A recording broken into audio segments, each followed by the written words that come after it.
Hi, it's Aaron Mann again, and today I'm going to be talking to you about my mission trips to Guatemala.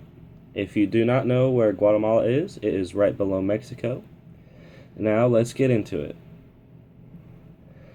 On my first trip to Guatemala, the way we flew was from Indianapolis, Indiana, over east to Washington, D.C., and then straight down from Washington, D.C. to Guatemala City, Guatemala. Now, I don't know if you have ever been out of the country, but it is very different, especially in a third world country such as Guatemala. However, the Guatemalan airport was nicer than any airport I've been in the United States. I was actually very surprised. It was very clean, very big, and it looked very, very nice. And it was obviously government run. Now, the people in Guatemala, as soon as you get off the plane, are surrounding you, asking you for money. And it is very hard to turn down a little kid that is trying to sell you a bracelet for 3 cents, even though you know you can't, because if you sell it to one, then 30 more will swarm you. But let's get off the negative stuff. Let's talk about the van ride to the village we stayed in called Panajachel. Now, the main source of transportation in Guatemala is buses and cars, mainly like the United States, but everything down there is diesel. And I don't know if you know anything about diesels, but they give off not horrible fumes. And I myself got car sick just alone because of diesel fumes. It was horrible, the smog and all the pollution in Guatemala City. And our van ride from the airport to Panajachel was about 3 hours long. So 3 hours of just sucking in diesel fumes. It got to me. Now, the hotel that we stayed in Panajachel was, I would say, it's at least a five-star hotel in the United States, and it only cost us $30 a night. It had full service bar, full service restaurant inside the hotel.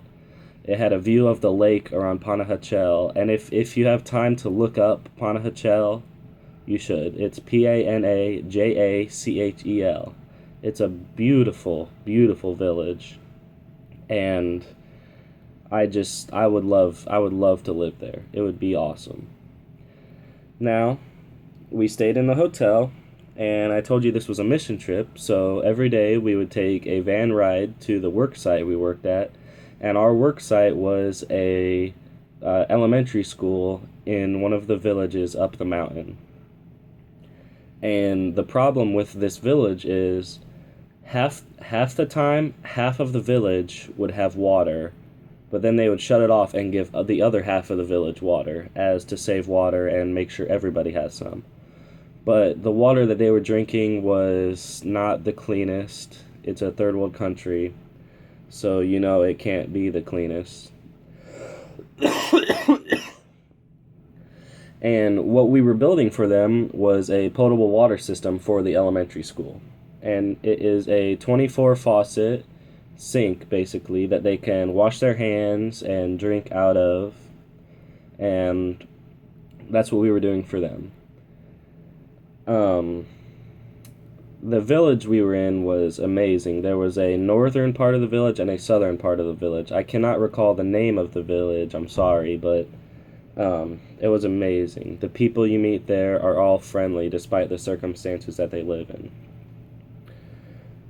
And now I will be talking to you about my second trip to Guatemala.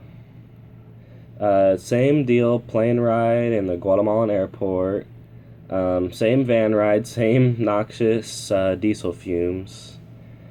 And, but we stayed in a different place this time. The company that we go through for our